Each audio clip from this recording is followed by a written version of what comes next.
Live better and longer with the Fitzness Show, hosted by fitness expert, author, and TV personality Fitz Koehler. She'll tell you why diets are dumb, supplements are snake oil, and the truth about how you can earn a lean, hard, pain-free, and athletic body. Now for our favorite bossy blonde, Fitz Koehler. Well, hi team. I'm Fitz Koehler, your incredibly bossy fitness pro from fitzness.com. And welcome to the Fitzness Show. Today, I'm going to A your Q's. That's right. We're doing a Q&A show because you keep carpet bombing me with questions, which I got to tell you, I don't mind at all. I love it. So I accept questions in a variety of places on my website, on fitzness.com, and my Hottie Body Fitzness Challenge group on Facebook. If you're not a part of that, you should join. You should just search Hottie Body Fitzness Challenge and then join. It's free. And I coerce, compel, poke everybody, harass you into getting fit. And then 2,000 plus of the nicest people on earth, all trying to better their health and support each other. It's magical. And if you're one of my hotties, I love you, of course. So you can submit questions there. You can submit them on Instagram. I got a whole... Also, if you haven't done so yet, order. You supercharge the exact formula for fitness, weight loss, and longevity. It is available right now. It's available wherever books are sold. But folks, if you go to Amazon, you just get the book. If you come straight to fitzness.com, you get a book that is signed and you get the little Fitzy sticker so I can be on your phone or on your fridge or wherever you need harassment. I can be there to stalk you and poke you and remind you to do better and be better. And so, as you know, all the books that are sold out of my office, I send out with love and special messages, et cetera, et cetera. So good books for you, good books for your friend. Use discount code LOVE and I'll send you a little, you guys get to save a little money too. All right. So moving on, before I get to my Q&As, I got to tell you the cutest thing. Last night I went to my daughter's workplace. If you're not familiar with my daughter, you've been hiding your head under a big bush, but Ginger Koehler, she is a sex educator. She's been a guest on my show many times, but she does speaking. She has her own podcast. If you haven't done so, look for Ginger and Spice. She's so freaking cute. She's on the cover art. So you could, if you see someone who looks just like me, but way better and younger, that's Ginger. But she also has a couple of other jobs here in Gainesville. Why? Because she wants to engage with people, and being an entrepreneur the way she and I are, you end up alone a lot. So she's got a couple of cute, really fun jobs that suit her well. But I went to visit her at one of her places of employment last night here in Gainesville. And I walked in and she comes running up and one of the customers looks at her and looks at me and he goes, "Oh, you don't have to tell me. That's a copy paste." And I thought, oh, I've never heard that before. I mean, we get a lot of, "Hey, you look alike," or "you sisters," which is very kind to me, right? But yeah, he said that she was the copy paste of me, which I thought was adorable and makes my little mommy heart just burst because I think she's the most wonderful, beautiful girl in the world. And the fact that I look anything like her is pretty damn cool. But yeah, we're the copy paste. And here's the other cool thing is she wasn't all ew. Right? Imagine someone tells your kid they look like you, and then your kid goes, "Ugh."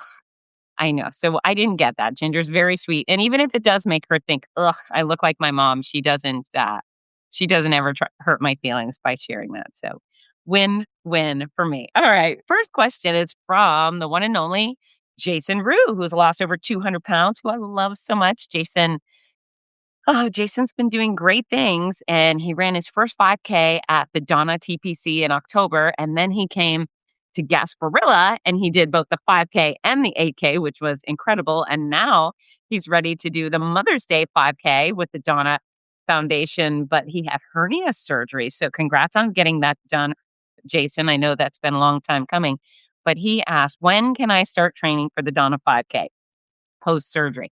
When your doctor says you can, Jason. I'm not your doctor.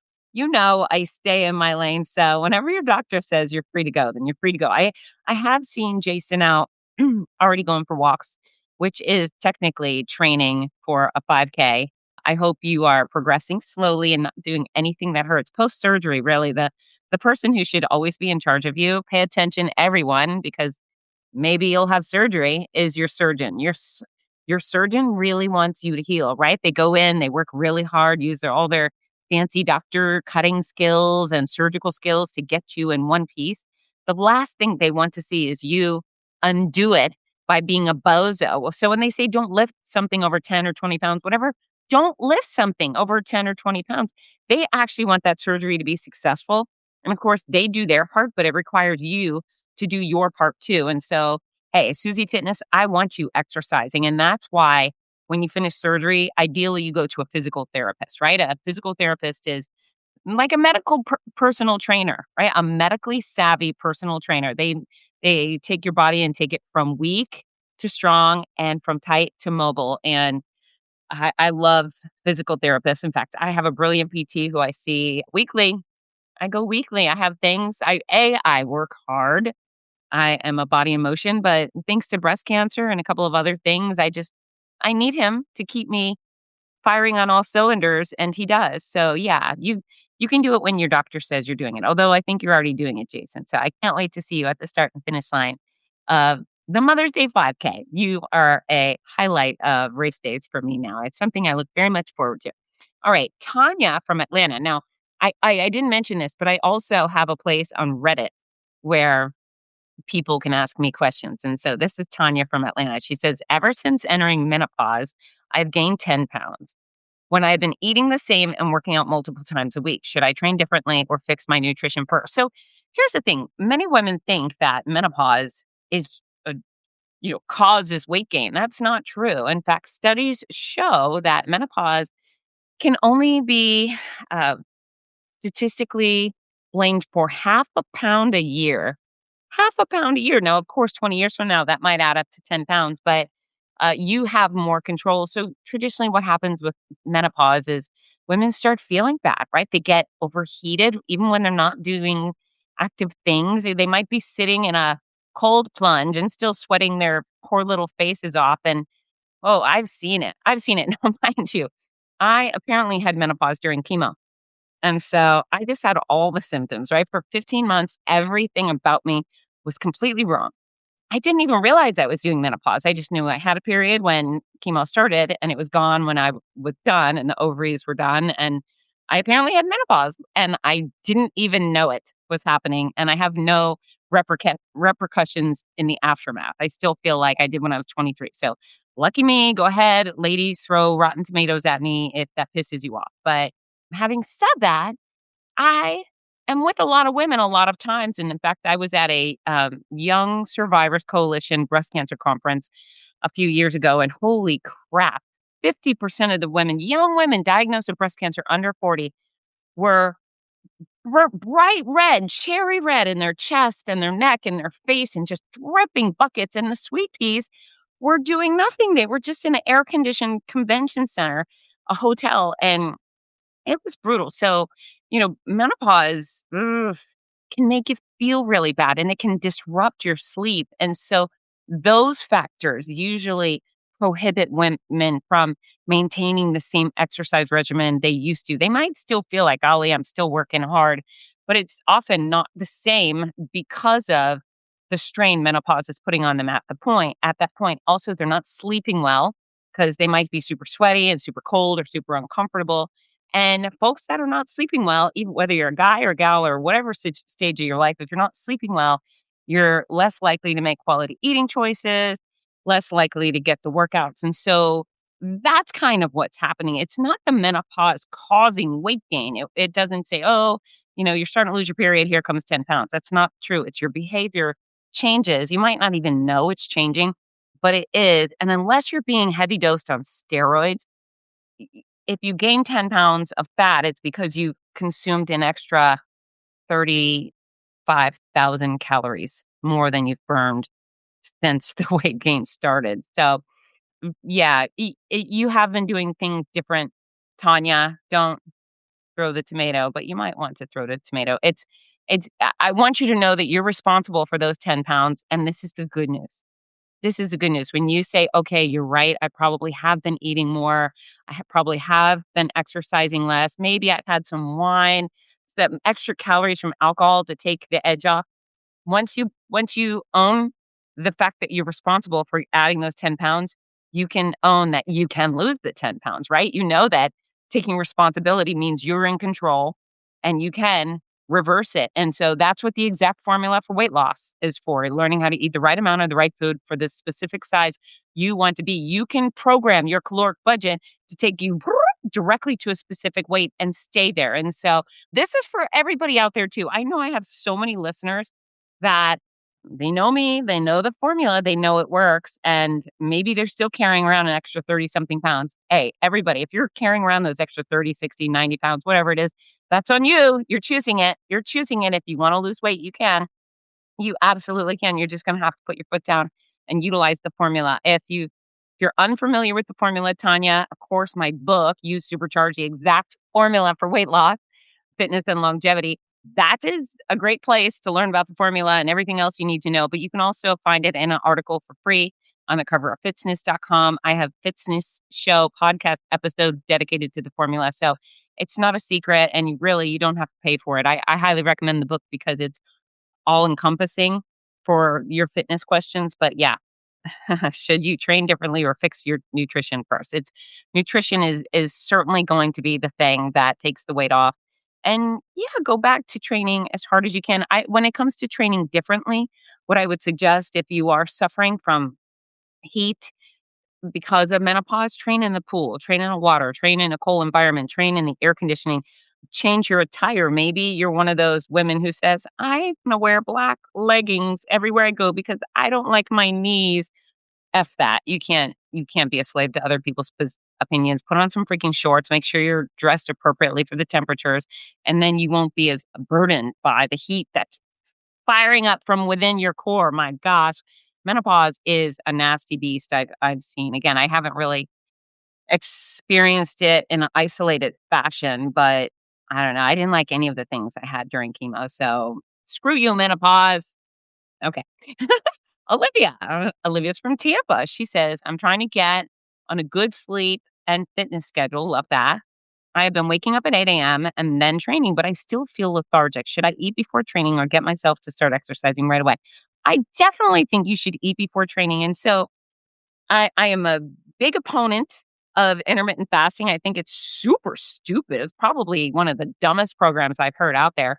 It's like, I'm only going to eat between noon and 6 p.m. Okay, well, that's just calorie restriction. That's if you can't eat the other 18 hours of the day, then sure, you're probably going to lose weight because you're being restricted to calories. But food is fuel. Carbohydrates are energy. We need fuel to go. And if you were going to drive from New York to Chicago, you would need gas in your car to do it. You wouldn't try to go on an empty tank all the way to Chicago and then say, I'm going to eat when I get there. Baloney, you need fuel to get where you want to go. And your body is probably a little more important than your car, right? You can always get another car, but your body is your body. So, yeah, start the day with some food. You have already fasted. Why? What? Intermittent fasting, I think, is so dumb because we already fast. Humans have a fast built into our days. It's called sleep, right? So you told me you wake up at 8, maybe you go to bed at midnight, maybe you go to bed at 10. That tells me you are sleeping for 8 to 10 hours and you're also fasting. You're not eating during that time. And at that time, your body is doing all sorts of healing, repairing, recovering.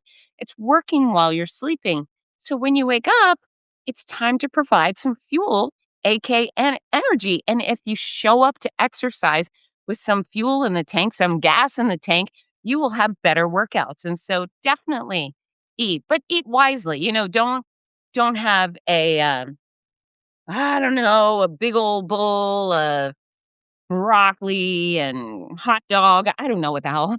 Don't have something that's crazy. Have a combination of proteins, healthy protein, healthy carbohydrates. So maybe you're going to have a whole grain English muffin with some peanut butter on top, and you're going to have a banana, and that's going to be carbohydrates and protein. You get some potassium. That's nice. You're going to drink some water, and then you're going to go.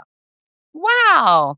Oh, you're going to feel really good. And maybe skipping the roughage in whatever is hot dogs and broccoli breakfast looks like. If you do that, you're going to be more likely to feel good while you're exercising. And so I personally, if I'm going to exercise in the morning, I definitely have fuel. I just keep it light. Sometimes it's a half a bagel with cream cheese or peanut butter. And then I know that'll get me going. And then when I'm done exercising, I can have more. All right, next question is from a boy. That's right. I had two ladies with questions. Now I have a boy, AKA man. Brian H. from Boston. How can I maintain my muscle mass and strength train as I get older without spending as much time in the gym? Well, the only way to maintain your muscle mass and strength as you get older is to continue busting your butt when it comes to strength training. That's right, to continue working hard. In fact, I do think you probably have to work a little harder at 50 than you did at 40 because you have age working against you, right? So if you're going to be a person who does 50 push-ups every other day for the rest of time, when you're 40 and you're doing 50 push-ups every other day, you get a certain benefit. But 50, when you're losing some testosterone and your body is starting to age, if you do the exact same workout but add age, your benefits will decrease. And so I think at 50, you probably need to do 60 push-ups, right? So you need to work a little bit harder, keep pushing the envelope a little bit further as you age. Now, I'm not saying if you did Olympic lifting of 350 pounds at 20, you need to lift 700 pounds at 60. But what I'm saying is you need to continue working harder. Now, it doesn't need to include the gym. You just told me, how do I spend less time at the gym? All right, well then exercise outdoors, exercise in your house, maybe take classes, go to a boot camp class, go to a jujitsu class. If you don't want to be at the gym and that's just really your obstacle, fine. Don't go to the gym, but you still need to push the envelope, challenge your body, make sure when you're strength training with each exercise at a certain point, you start grunting, right? You start showing signs of strain. That means you're challenging yourself. So, yeah, you got to keep working hard. You can't work less hard. Don't want to be the 80-year-old guy swinging around 5-pound dumbbells thinking you're doing something great. I mean, you're doing better than nothing. But at 80, if you've put in the effort and you are strapping because you've put in the effort, at 80, you should still be able to swing around some pretty heavy duty weights. Oh my gosh. I don't know what football team it is. I think it's the Cowboys. I could be totally wrong on that, but I saw on Instagram that they removed all the dumbbells in their football gym, their team gym. Anything under 40 pounds, they removed. I think that's dangerous, and that strength and conditioning coach needs a spanking, needs a good talking to you because even those massive, incredibly fit football men, and boy, do I love those massive, fit, incredibly fit football men, some of them need to do something with a 20-pound dumbbell or a 15-pound dumbbell or maybe even a 10, right? There's these accessory muscles that just aren't as powerful as your pecs. And yeah, what a reckless, egotistical, machismo move to make. And I hope a change is made. I hope those athletes get their 10s and 20s and 25s and 30s back because it's just moronic. Absolutely moronic. Shame on that strength and conditioning coach.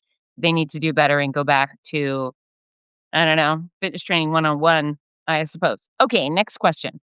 I like this one. Danielle from Houston. She says, after recently beating cancer, I am scared to push my body past its limits. How can I rebuild my confidence? So, Danielle, I love this because I was there. I was a scrawny little weakling skeleton with, I didn't have zero strength, but I lost 80% of my strength. When I compared what I had lifted before to what I could lift at that point, 80% of my strength was gone.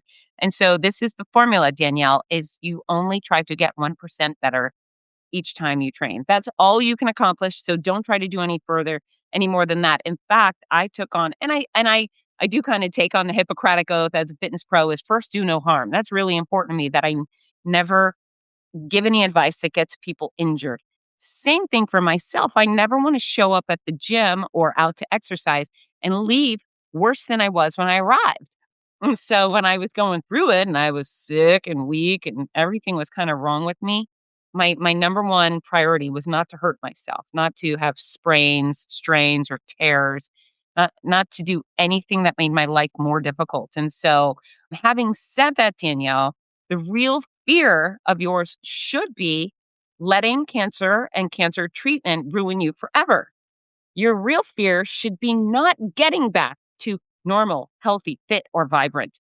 That should be an equal fear for you. And so you must push forward. You must not settle for weakness and sickness. And, in my case, I lost a lot of weight, many cancers. Well, we see cancer patients at the end of life. Like often if you're dying of cancer, those folks are very scrawny. like I was. I'm the anomaly. So many cancer patients actually gain weight during treatment. So I don't know. I was the reverse. Either way, it sucks on both end, but it's very important that you focus on your fitness, that strength, cardio, your heart and lungs require it. And golly, with my treatment, every 3 months I had to have an EKG. I had all sorts of tests, a MUGA test on my heart, just because some of these chemo drugs are really damaging to your heart. And they were constantly checking to make sure my heart was still okay. If it wasn't, they were going to have to pull back on some of the chemo. Same thing goes with radiation. I mean, it really can wreak havoc. So you've got a lot of life to live. Thank goodness. Yay. Congratulations. And yeah, 1% better and do no harm, right? So gradual. Everything's gradual. And if you baby step it, you will eventually go to bigger and bigger steps. And, I feel great. It took me years to get back to the place where I thought, okay, I'm kind of like the old me. And now I feel maybe like I'm better than the old me. I have a few, dings. I'm not perfect. I have a couple of little lingering things that'll probably never be the same, but I don't care. I still feel phenomenal. And hopefully, Danielle, you will too, right? What if you are better post cancer than you were before? That would be quite nice. That would be quite nice. Go get that. Go do it, Danielle. I love you. Thanks for asking. Also, I have my book, Your Healthy Cancer Comeback Sick to Strong, was designed just for you to help cancer patients go from sick to strong, whether they're just starting treatment, or in the middle of treatment, or they're beyond treatment. That book is written for you, and I promise it'll have tons of golden nuggets that'll help you do better and be better. Okay. Trevor from Los Angeles. I want visible and shredded abs while also building muscle. Is it realistic to do both at the same time? Yeah, I think it's essential. I think they have to go hand in hand. So if you want to have shredded abs, that means you have pronounced abdominal muscles. Like you've worked on them and they are strong and they are firm. And you have to combine that with cutting fat over the muscle. A lot of people may have really powerful, strong, awesome abdominal muscles, but we don't see it because they haven't cut the fat, right? There's a layer of something or other over those muscles. So you can and should work those abdominal muscles, make them strong, and lose fat. Yeah. And the more muscle you build, the quicker you'll burn fat, right? So, yeah, building muscle doesn't mean you're eating colossal amounts. It just means you're eating the right amount of the right food for the fit body you're working towards. So, yeah, you should definitely be able to do both, cut fat and build muscle. Very exciting. Hannah. Hannah says, how should training differ for someone for strength versus aesthetics? No, it doesn't differ. And so this is interesting. Women often say, well, I'm not strength training. I'm just trying to tone. I just want to tone. I don't want to build muscles. Here's the thing. There is no such thing as toning. You are either making your muscles stronger or you're not. Toning does not exist. If you're swinging around the 5-pound dumbbells, lifting bicep curls, which probably, unless you've got a real deficiency, is not challenging you. You're not building strength and you're not, quote unquote, toning. Toned muscles are muscles that are strong. Toned muscles have been challenged. So you have to strength train for power. You have to strength train to get stronger. That's the ultimate goal of strength training, is becoming stronger. And if you're constantly putting in the work to make your muscles more powerful, they will become harder. Yeah. They will become curvier. Yeah. They will not necessarily become ginormous. No, it's just not the reality. I mean, I have very strong, firm muscles throughout my body, but they're not large because I'm not a large person. I don't eat a large amount of food. I eat the right amount of the right foods for the size I want to be. And so my body never does become bigger and bigger and bigger. And so when you combine the exact formula with a challenging strength training routine, and I'm talking about your upper body and your lower body and your core, all the muscles matter, you will start to love your body. You will start to experience harder, curvier muscles, not necessarily ginormous muscles, but yeah, they're pretty. They're pretty. Muscles are pretty. I'm going to say that. And If you think I'm judgy or what, I don't care what you think. I'm stating it as a fact. Muscles are pretty. Fit bodies are pretty. Now, of course, you may say, well, that giant bodybuilder is not attractive. Oh, okay, that's your cup of tea. It's technically not my cup of tea either. I don't love that monstrous look. It suit me, but whatever. If they're doing it in a natural way without pumping their body full of steroids and weird products, fine, good for them. If not, I think they should reconsider. But I think muscles are beautiful. Lean, strong legs, hard, curvy arms, defined core, defined back. Man, backs can be real freaking sexy. Muscles in general are attractive. And so, Trevor, train. Oh, no, that's not Trevor. That was Hannah's question. Hannah, train to get stronger, and you will love the look of your body. So says me. Okay, this is our final question.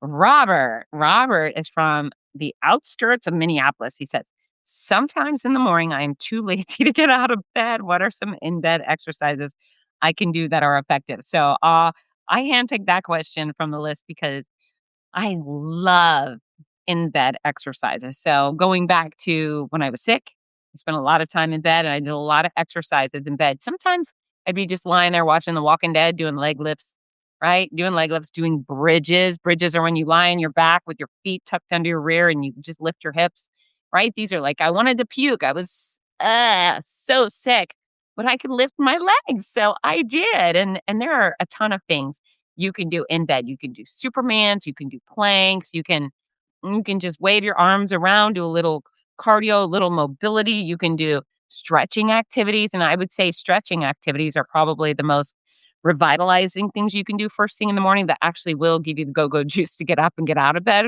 Robert, especially if you are able-bodied and can exercise out of the bed. And so, that big stretch, trying to touch your headboard, touch the footboard with your toes, arching your back, putting your tummy towards your ceiling. That's a lovely stretch. And then my favorite is to drop one entire leg off the side of the bed. So I stay on the bed, but I go to the left side of the bed, drop my left leg over, maybe even bend the knee. So my knee is hanging towards the ground and then arch. And so you get that big stretch in your hip flexor.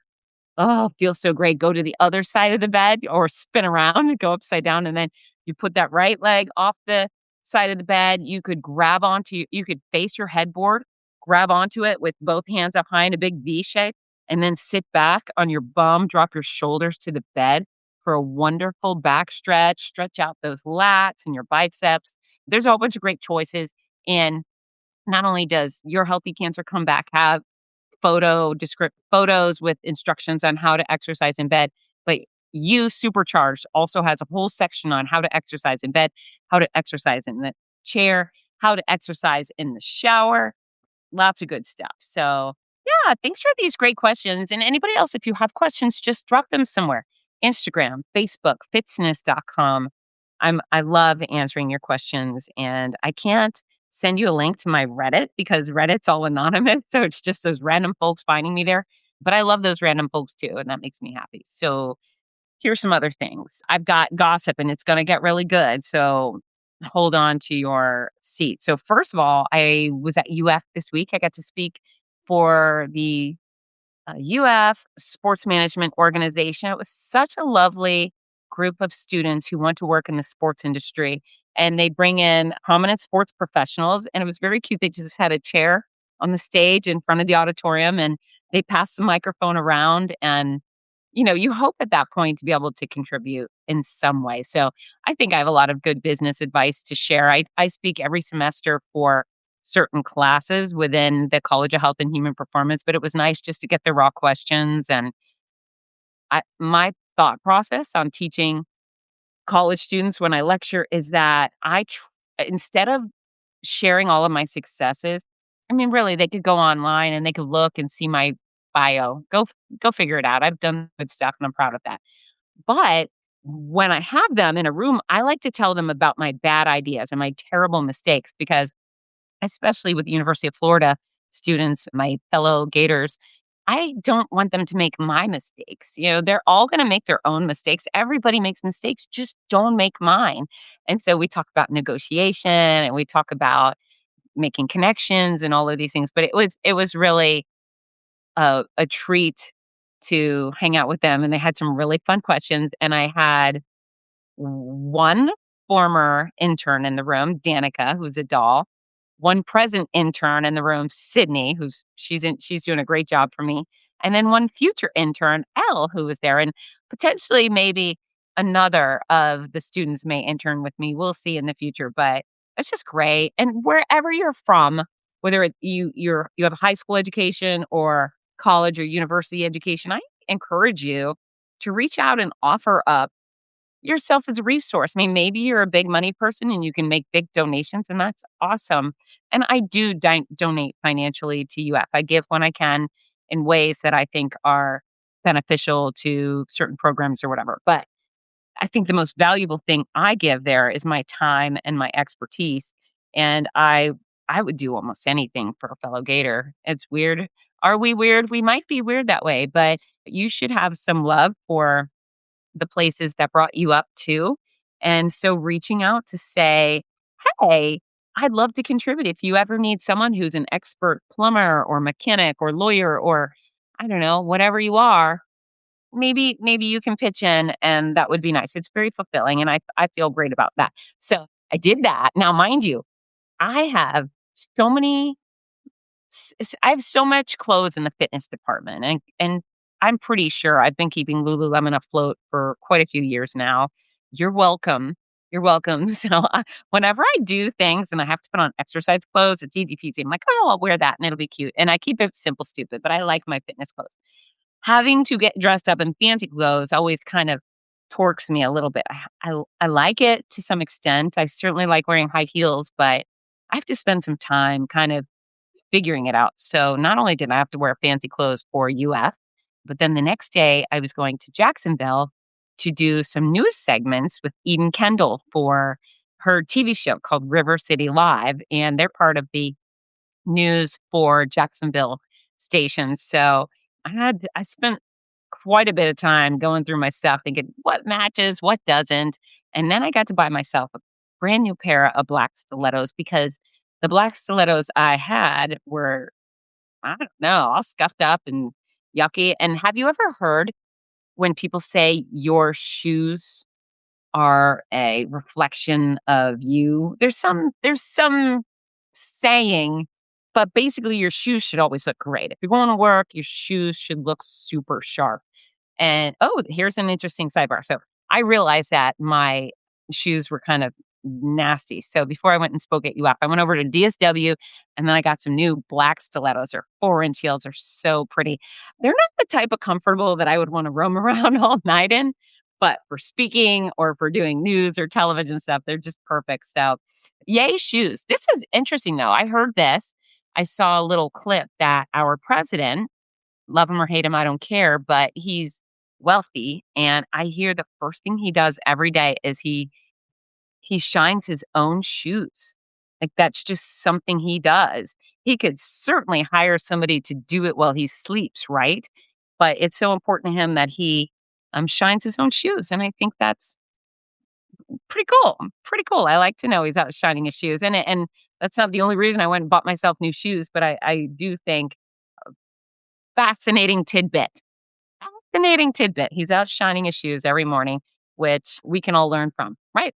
That's a non-political measure that everybody can get behind. Shine your shoes. Okay. And then the news segments were fantastic. So Eden, I met her at the Donna. She was so sweet. She definitely fangirl. She got very excited to meet me, and I couldn't have been more flattered and delighted because what a kick-ass lady. Also, we just found we're from the same neck of the woods in Fort Lauderdale. She also went to UF, and I think we're best friends. I think we're best friends. But it was awesome. Drove over there for 4 segments. Now, I love doing TV news because TV yields such a tremendous audience, right? You know, when you're on television, in most cases, you're reaching thousands, sometimes hundreds, sometimes millions. And I've had the blessing of reaching millions via television, which I love. But her show is pretty popular. It's weekdays, Monday through Friday, and it's got a big audience. And she was so fun to work with. Get there, the studio. Oh, this made me happy. I had some stuff to do before I got there, and I wasn't able to do my makeup and so forth, but they have this wonderful makeup room. I've been in TV studios before, which I assure you, it's crap lighting and dingy and these are even national news shows that I've worked on, and it's really hard to figure out if your makeup looks even half okay. But the makeup room, News4Jax, was phenomenal. I had to do my own makeup, and that's fine by me. I could see myself, which was great. And so Eden came in, and then some of the other newsy people came in, and we had so much fun in there. It's just, what a fun experience, lovely, and it was like slumber party at the news station, getting ready, and Eden brought in her makeup, and we got ready, and it was awesome, and so my burden, not a real burden, I had to wear 2 fancy outfits and 2 exercise outfits, which I love, but we did 4 great segments. I'm excited for them to air, loved working with Eden, and hopefully it will lead to even more segments because, yeah, hopefully it's beneficial to their audience, and I really enjoyed doing it, so yay for me.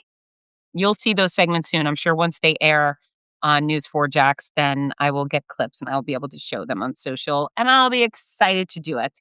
Got that?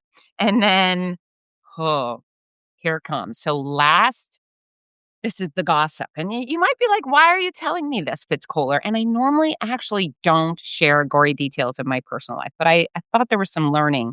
So last week I revealed that I thought I had a muscle strain. And then it turns out I had a kidney infection and they put me on Cipro. So I think that's wrong. I don't think I have had a kidney infection, but they did put me on Cipro. And so I get on the Cipro and I'm still going in. They're taking more blood tests, trying to figure out what's going on. They took a sleep test and so forth. With the Cipro, I instantly got some of my energy back, which I'm forever grateful for because I did not like being tired. But the pain in my side, that is the whole reason I started seeking out help, was still there. In fact, I went in to see my primary care before that news segment, and she goes, I don't think it's your kidneys. I thought it was, but now that I have my hands on you, I don't think it was your kidneys. Let's order a CAT scan. It's like, okay. And then I started to go down the dark path where I was thinking, shit, I got cancer again. So, and I don't normally think that way, but ironically, a few days ago or 5 days ago, I don't know, I met somebody. I can't remember who the person is, but I met a person who told me, oh, my mother died of breast cancer. I said, oh, really? I said, was it triple negative breast cancer? And she said, no. Now, here's the deal with breast cancer. There's quite a few different types of breast cancer you can have, and some are more difficult to treat than others. Triple negative is quite difficult to treat. The BRCA gene becomes quite difficult to treat because it could hit various organs within your lady parts, your ovaries and your cervix. And it's just, I mean, those poor women have to get everything removed, right? And then sometimes people die because they've ignored it, right? They found a lump, something was going wrong, and they just let it go, go, go. No matter what type of breast cancer they had, they let it go too far, and then they pass. I had stage 2, which is catching it on the earlier side. It was moving fast. It was aggressive, but it still wasn't 3 or 4. And it was HER2 positive and estrogen positive. And so as I've traveled around America, and especially when I was bald, people would say, oh, my sister died of breast cancer, or my aunt, or whatever. I would just casually say, "Oh, what kind did they have?" I would normally hear the typical types of breast cancer where people were dying. I don't know if I've ever heard someone dying of stage 2 HER2 positive, estrogen positive breast cancer. But within the past week, someone told me, "Yeah, my mom died. She had stage 2 HER2 and estrogen positive cancer." And I thought, "Shit, that's awful." I never heard of somebody dying of the exact kind I had when I was diagnosed with it. So, whoo, that kind of bothered me. And then when my doctor said, she goes, yeah, I don't think this is kidney infection. We need to order a CAT scan. And I told her, I said, I'm trying not to panic, but I'm starting to feel it. Maybe I should panic. She goes, yeah, in my gut, it's not something terrible, but we should get it looked at. So I'm waiting for the frickin', insurance has to approve the order so I can make the appointment for the CAT scan. I'm just hoping it's done. Mind you, I'm done with Cipro. Cipro's done. And it was Friday morning at about 1 o'clock in the morning. I wake up and my innards are just spasming so hard. They're like locked down, squeezing, knocks the wind out of me. I wake up in excruciating pain, take a deep breath. I'm like, holy cow. I roll over to one side. It's so bad. I roll over to the other side, and I'm just thinking, okay, just hang in there. Wait till the morning, right? Wait till the morning. It's 1 o'clock in the morning when this starts. And about an hour and a half goes by, and I'm in hell. I am in actual hell. I am buckled over. I am on my hands and knees, and I can't move. It's just gripping me. It's so bad. And so finally I decide, okay, I have to go to the ER because I don't know if I'm gonna have a perforated bowel or I don't know what's going on in there, but I need to go figure it out, right? So that's a big decision. I understand why people avoid going to the ER, but you gotta do it sometimes, right? So finally, I gotta go to the ER. So I go to the ER and I get in, I tell them what's been going on, and I'm also just buckled over. I'm writhing in pain, keeps knocking the wind out of me. It's awful. It feels like labor contractions. Ladies, you know what I'm talking about with that squeezing, and then it holds for 40 seconds and finally lets go. You catch your breath and it comes back again. It was awful. And so the nurse lady, she's like, "Okay, well, we need to do a CAT scan, and we're gonna start you off. We're gonna draw blood and give you some morphine." And I said, "Well, please, can you set up the IV first?" This is like when you know some better, you can ask some good questions. "Can you just poke me once?" So she sets up the IV, then she gives me morphine through there. And I had told her, "You cannot give me Percocet because Percocet makes me throw up. I don't want anything to do with Percocet or OxyContin." I want none of that. But morphine, I can tell you that morphine did not make me throw up, and I enjoyed it very much. I'm sure I probably have morphine during surgeries, but nothing that I've ever just gone from awake and sober to morphine.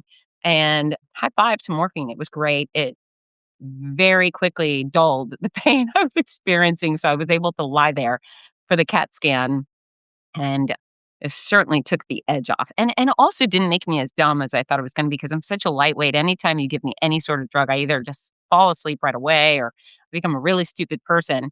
But it took about an hour for them to come back with the results, and they called me into this room. They said, "Come on in, we're gonna tell you about the results." And I was walking in there, I felt like I was the dead man walking, like, "Okay, my life is officially about to change right now." And they said, "We don't see anything on the scan. You're and awesome. CT scan went line by line and said, "Your spleen looks unremarkable. Your appendix, unremarkable. Your bladder, unremarkable." I was so happy. She just kept going on saying, "Nothing's wrong. Nothing's wrong."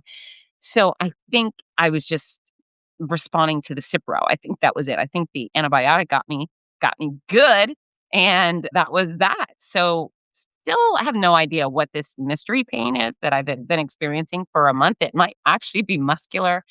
I'm not sure. But you know what? I don't have tumors. And for that, I am freaking delighted. I just, and as I was walking into the ER, I thought, "Whew, this might cost a fortune." And then I thought, I don't effing care. I just want them to scan me and tell me that I don't have tumors. And so whatever fee that they're going to send my way is worth it because they did take a big load off. Also, they gave me morphine, which was cool. So I'm not encouraging it, mind you. Drugs are bad, but at the right time and place, perhaps they are/were a little good. So, yeah, strange to spend the night in the ER, but I got to go home just a few hours after I arrived. And yeah, how about that?